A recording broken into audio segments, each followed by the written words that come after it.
1944, the Gestapo HQ in the French city of Lyon. A bloodied young woman, her teeth broken, her face black and blue, is strapped to a chair. Her interrogator enters the room. As usual, he's holding his beloved cat in his arms. It's time for the next round of torture. "You will talk to me today, Simone," he says, smiling. He puts his cat on a chair and walks over to a toolbox. Simone will live with this day for the rest of her life.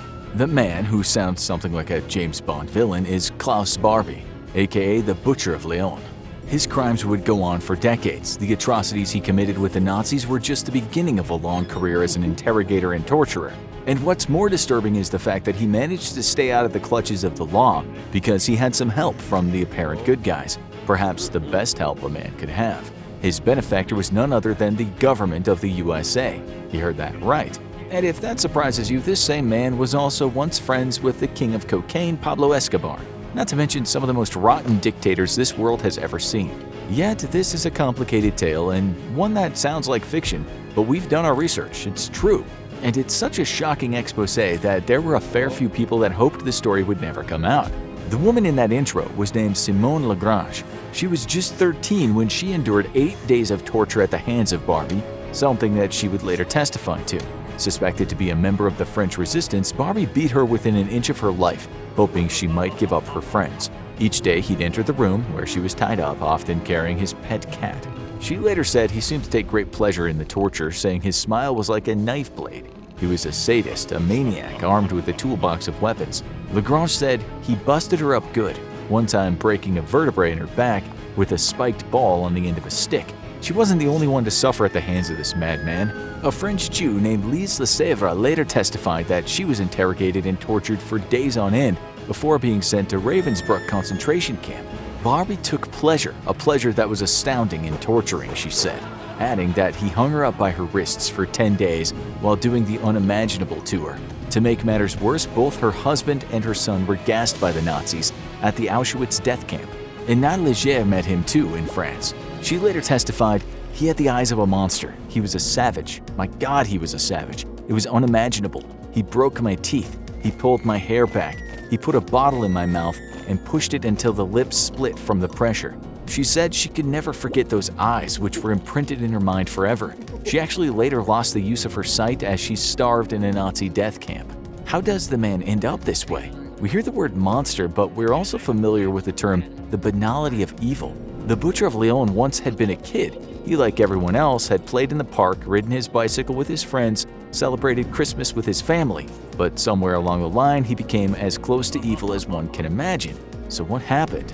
He was born in Godesberg, Germany on October 25, 1913. Some of his first memories were of his father, also named Nicholas, coming back from fighting in World War II. Nicholas had been through a hell of his own, first being severely wounded in the neck on the battlefield and later being captured by the French army. Nicholas barely survived the war, but his injuries were not just physical. Germany had been humiliated.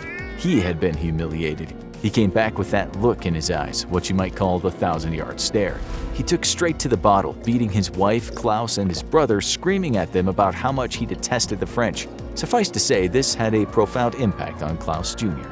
Nonetheless, Klaus did okay in school. He excelled in languages and had dreams of studying theology, perhaps one day working as an academic himself. But then in 1933, when he was just 20, everything fell apart. First, his brother Kurt died after struggling with a chronic illness. A few months later, his alcoholic father passed away. This was in 1933, the same year that Adolf Hitler became the Chancellor of Germany. Klaus's family were now destitute, just as many Germans were, and it was this man, Adolf Hitler, that promised to bring prosperity back to the country. So, with hope in his heart and a fair bit of anger, at age 22, Barbie started working for the Reichsarbeitsdienst, a kind of Nazi labor service that promised to save young men like Klaus from the ravages of what had become widespread poverty. But as things went, to be employed there meant to be embracing hateful Nazi ideology. Barbie welcomed that with open arms. Soon he joined the SS, member 272,284, and that led to him signing up for the Nazi intelligence service, the Sicherheitsdienst, a sister organization of the sinister Gestapo. In 1937, he joined the Nazi Party, member 4,583,085. That's how the career began for a man who would devote his entire life to committing crimes against humanity. Following the German occupation of the Netherlands, Barbie worked under Adolf Eichmann. Eichmann would become one of the major players in the genocide committed by the Nazis, what we now call the Holocaust. He was very fond of Barbie, who quite early in his career made a name for himself locating Dutch Jews and Freemasons. Little is said about how the Nazis persecuted the Masons, which they said were hostile to the state. Lodges were closed down, members were hounded, valuables were stolen or burned, and even if they weren't Jewish, they were often accused of conspiring with the Jews. Thousands of them were sent to the camps. As was Hermanus von Tongeren, the Grand Master of the Grand Orient of the Netherlands, captured by none other than Klaus Barbie. He went on to the Sachsenhausen camp, where after enduring 2 weeks of freezing temperatures, he died. He was just one victim who'd been captured by the hardworking Barbie. For his efforts, commended by many in the Nazi Party, Barbie was then sent to Dijon, France, where he again was tasked with tracking down anyone the Nazis believed was their enemy. Barbie soon ended up in Lyon, not far from Dijon, and there he became the head of the Gestapo, whose headquarters were at the famed Le Hotel Terminus. Quite an apt name for a place where people were tortured and killed. It was there that Barbie's work was mainly focused on finding members of the French resistance. This was a collection of underground organizations that close to the end of the war had started becoming quite effective in upsetting the Nazis and collaborating Vichy government. Those brave people used guerrilla warfare against the Nazis and provided the Allies with extremely valuable intelligence. They were diverse in terms of religion, politics, wealth, ethnicity, and age. Their unifying cause was to fight against the Nazis, for which they were hunted like animals. Many French people at the start of the occupation had just got on with things. Many were even anti-Semitic and welcomed the Nazis, embracing the constant propaganda in the media that included daily anti-British, anti-Semitic, and anti-communist sentiment. Every day, propagandistic articles would talk about this wonderful collaboration of two countries, stating that one day they would become the new order in Europe. There was a climate of fear, to say the least, and if you were French and anti-Nazi, you lived daily knowing that there was a good chance you might end up in a chair with a hood over your head, tortured and then killed. Just to give you an example of how imperiled these times were for the anti-Nazi French, in 1944 the Germans marched into the village of Oradour-sur-Glane in Nazi-occupied France. It had been rumored that a Waffen-SS officer had earlier been taken hostage in the village and killed. When the army arrived, they demanded everyone go to the village square. This even included 6 people who'd been passing through the village on bicycles. The adult males were then sent to a barn and shot with machine guns. Those still breathing died in the flames after the Nazis set fire to the place. Only one man survived to tell the tale. The women and children had been sent to a church at this point, which was then fired upon by Nazi machine guns. 247 innocent women and 205 children died, with only one woman escaping. Of the remaining people, some who tried to run from the village, they were also gunned down, man, woman, and child. 642 people were killed in total. This was what the French resistance fighters were up against. One of them, named Giselle Guillemot, later explained, "Some days I would be seized by irrepressible anxiety. The fleeting vision of a man in a trench coat through the reflection of a shop window would instantly plunge me into a state of total panic. A suspicious noise on the staircase, and I would think I was about to be arrested, taken to the Gestapo and tortured. The torturer was often Mr. Barbie, and at hotel, men, women, and children were sent to him for interrogation. Those bloody interviews were never over quickly, with the resistance, if they even were resistance, always reluctant to give up names. It was the same with the people accused of being communists or Jews. But what's perplexing is the delight that Barbie seemed to take in torturing people, perhaps partly a consequence of his own violent father hating the French. For anyone being tortured by him, it was the wickedness of his smile that made them consider what you could call the total depravity of man. As that woman in the intro said later, he was caressing the cat, and me, a kid 13 years old, I could not imagine that he could be evil because he loved animals. I was tortured by him for 8 days. She added, he always came with his thin smile like a knife blade. Then he smashed my face. Jean Moulin, one of the heroes of the French resistance and a friend to the future president of France, Charles de Gaulle, was strung up and beaten with sticks until his arms, legs, and ribs were broken. His knuckles were smashed in a door frame, and hot needles were placed under his fingernails. Another prisoner, Christian Pinot, said Moulin never talked through all of this. Pinot explained what Moulin looked like after the torture session, saying he was unconscious, his eyes dug in as though they had been punched through his head. An ugly blue wound scarred his temple. A mute rattle came out of his swollen lips. His face was bloated to the extreme, which is why Barbie sadistically ordered Pinot to shave Moulin. Pinot later said, I couldn't understand why they wanted to put on this macabre performance for a dying man. When I'd finished, I just sat next to him. Suddenly, Moulin asked for some water. I gave him a drink. Then he spoke in a croaking voice a few words in English, which I didn't understand. Soon after he lost consciousness, I just sat with him, a sort of death watch until I was taken back to my cell. Mulan died soon after, having not told Barbie anything. If you find it hard to understand why Barbie would ask a prisoner to shave a dying man, Pinot also explained this. Looking back, I sometimes even think that he wasn't even that interested in getting any information. Fundamentally, he was a sadist who enjoyed causing pain and proving his power. He had an extraordinary fund of violence. Coches, clubs, and whips lay on his desk. He used them a lot. Lise LeSèvre, who we also mentioned earlier, was hung up and beaten with a bar. One day, Barbie ordered her to strip and then forced her into a bathtub full of ice. He pushed her head in the freezing water for as long as she could take it, and he smiled as he did it. He left her there freezing with her legs tied over a pipe at the end of the tub. She held out and never spoke. With Barbie becoming more frustrated every day, he seemed to be after a certain man, asking her time and time again, "Who is Didier? Where is Didier?" After he'd literally broken her, he seemed to almost give up. She testified later, "He told me, 'I admire you, but in the end, everybody talks. What you have done is magnificent, my dear. Nobody has held out as long as you. It's nearly over now. I'm very upset. But let's finish. Go on. A little effort. Who is Didier?" But she didn't say anything, not even after she'd seen him beat others to death. The last thing she ever heard Barbie say was, "Liquidate her. I don't want to see her anymore." On February 9th, 1943, Barbie was behind something that would later become known as the Rue Sainte-Catherine Roundup. This was a day when the Gestapo knew there would be Jewish people on St. Catherine Street in Lyon.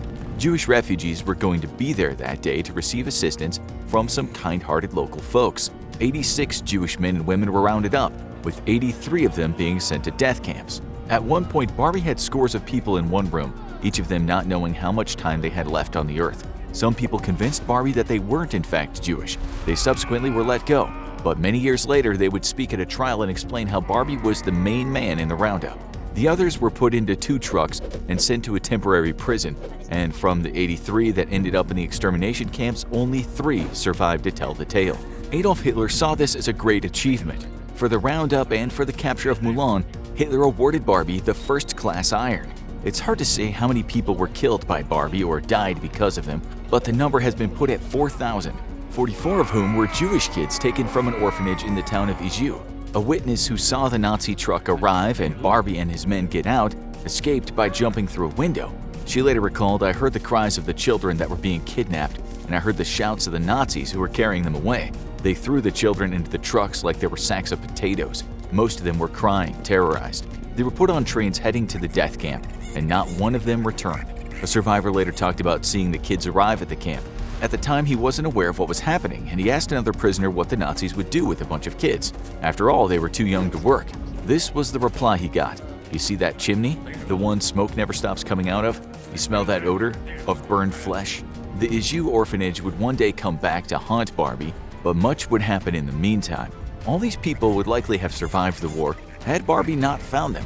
Witnesses later said when he did discover them, he'd sometimes say to them, "Have you heard of the Gestapo kitchens?" He also liked to say, "Where you're going is worse than death." This was a man that took great pleasure from seeing people's fear. As you know, Germany lost the war. The Russians walked into Berlin, and somewhere in a bunker, Adolf Hitler was having a secretary take down his final words. On April 30th, 1945, Hitler was a dead man, as were many high-ranking Nazis. Some, though, went into hiding.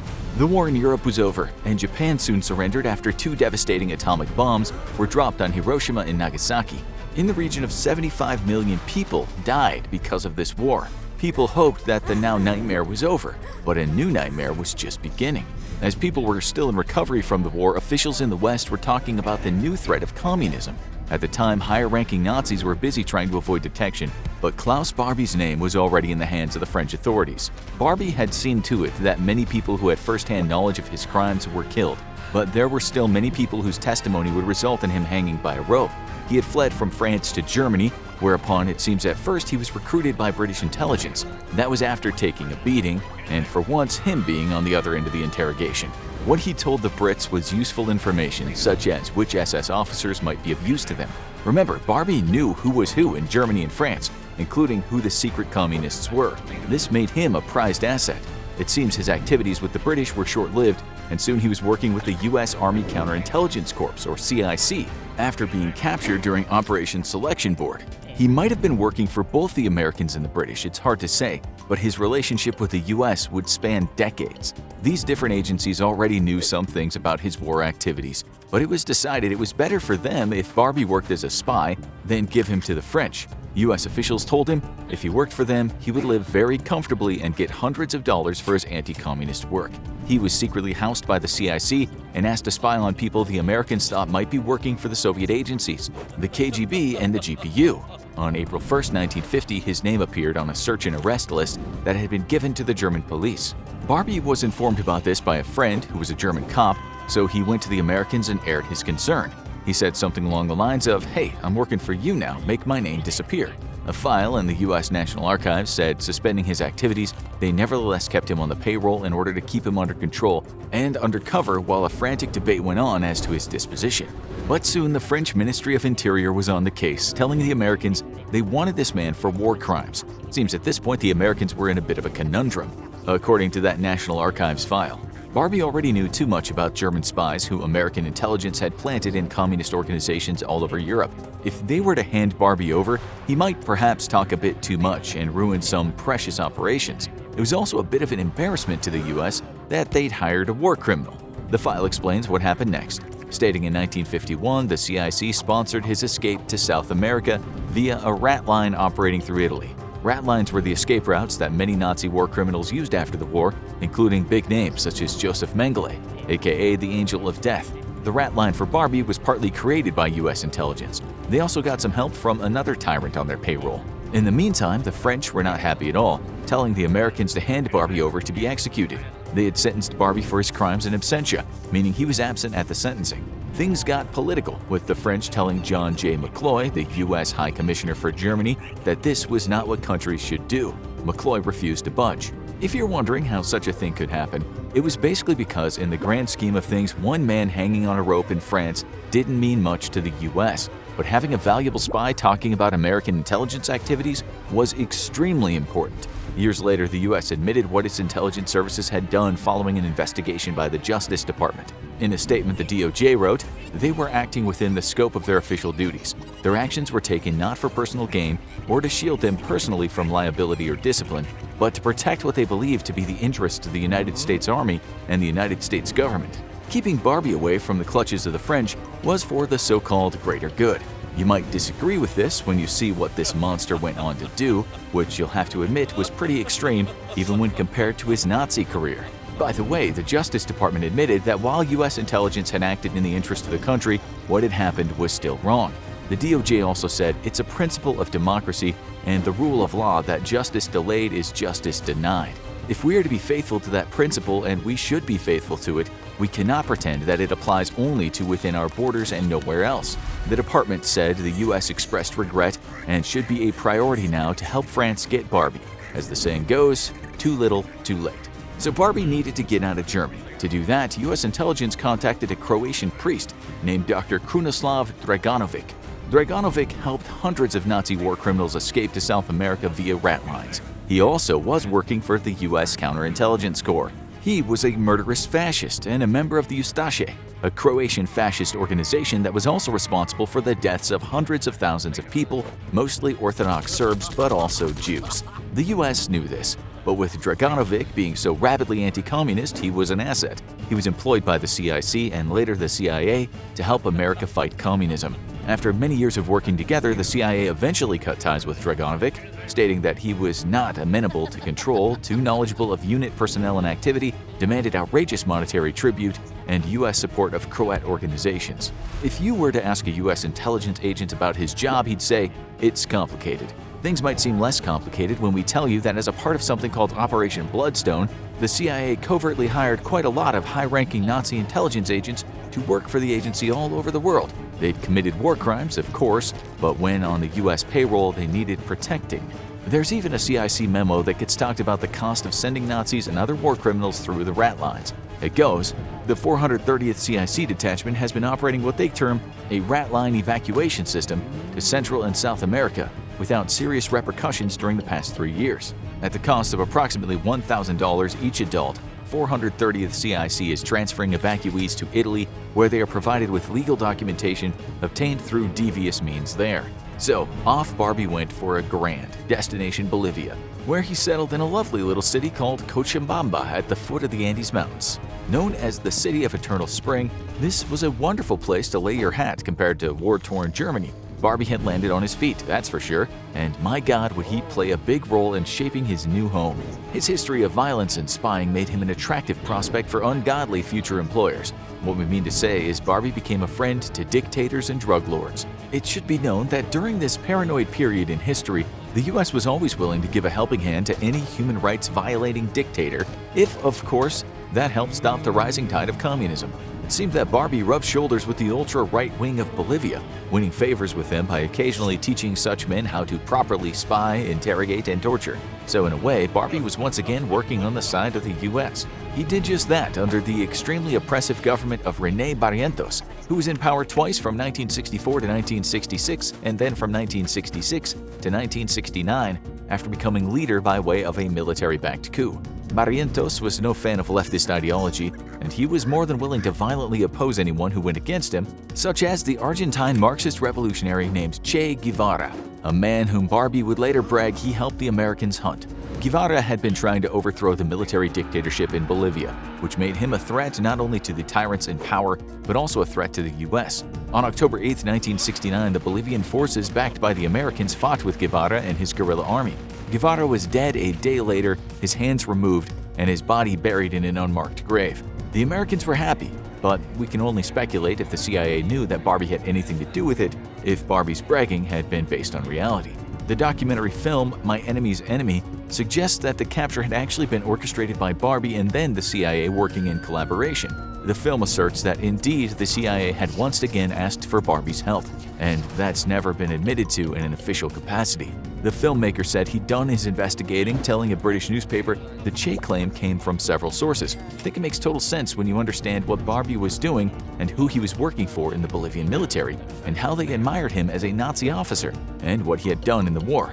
So Barbie was right at home in Bolivia hunting down leftists just as he'd hunted down Jews and resistance fighters during the war, at times torturing leftists and sometimes teaching the general's private paramilitaries how to interrogate Nazi style. We should also say that Barbie had another gig working as a spy for West Germany. They paid him 500 Deutschmarks a month to do anti-communist reconnaissance in Bolivia. This too did not look good when it finally came out. West Germany's Federal Intelligence Service described Barbie, Agent 43118, as intelligent, very receptive and adaptable, discreet and reliable. In 1966, they parted ways with Barbie to avoid later complications and difficulties, which happened anyway. It seems Barbie never gave up his love for the Nazi Party. In 1966, he was drinking in the German club in La Paz and was kicked out for screaming at the top of his voice Heil Hitler.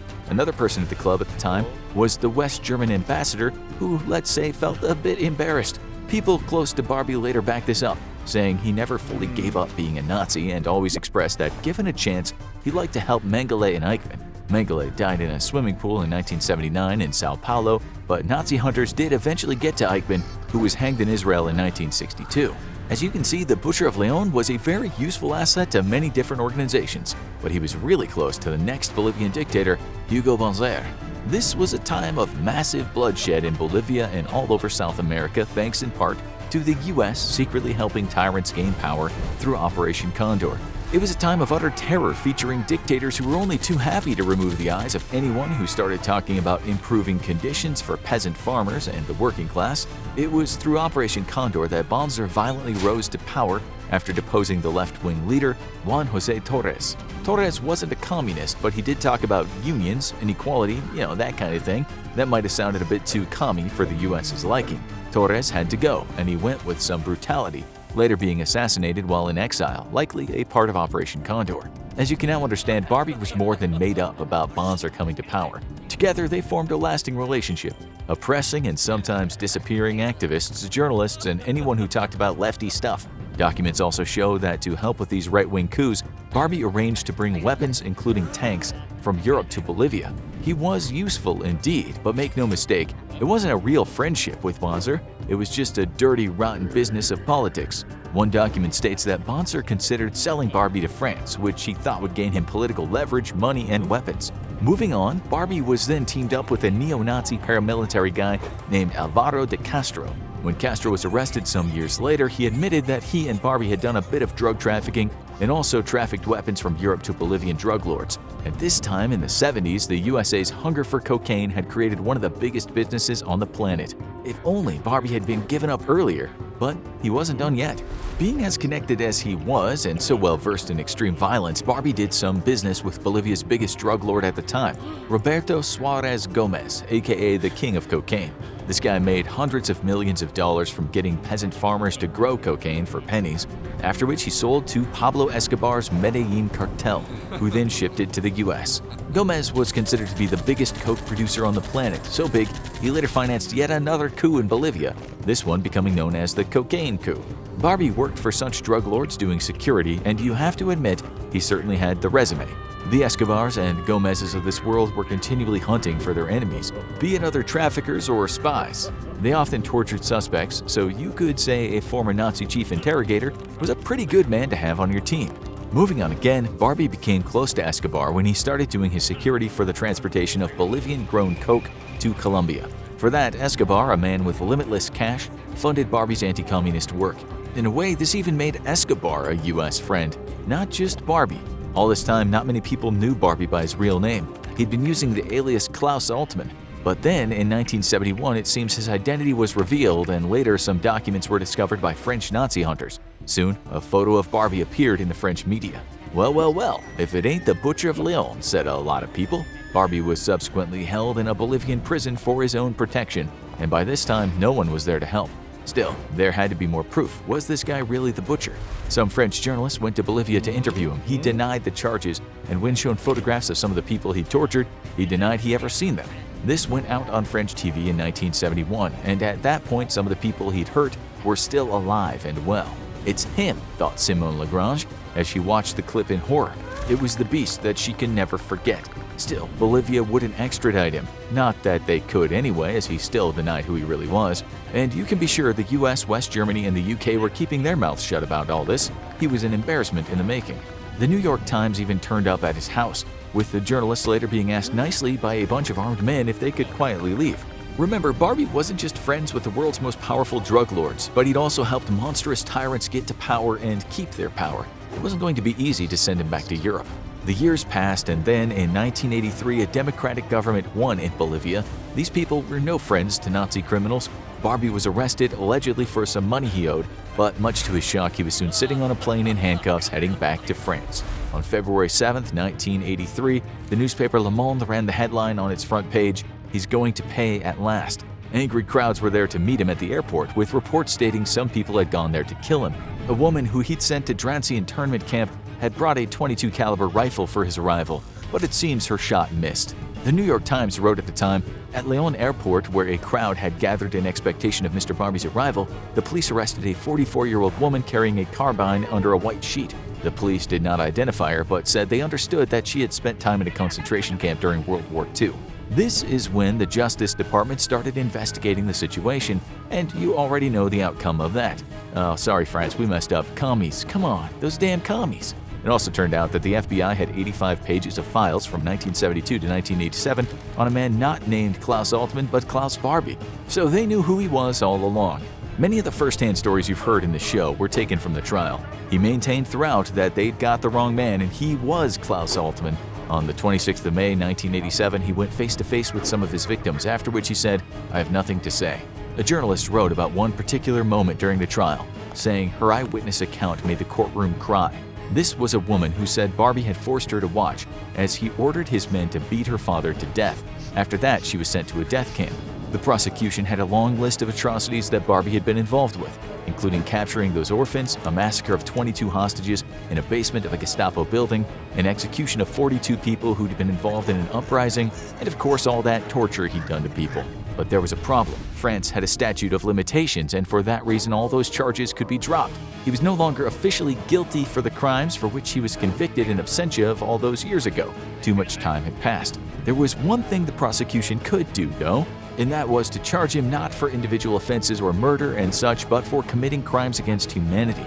There was no statute of limitations in France for that, but now the prosecution had a much harder job on its hands. Auschwitz survivor and Nobel Peace Prize winning writer Elie Wiesel took the stand and was first asked to talk about the nature of the Holocaust.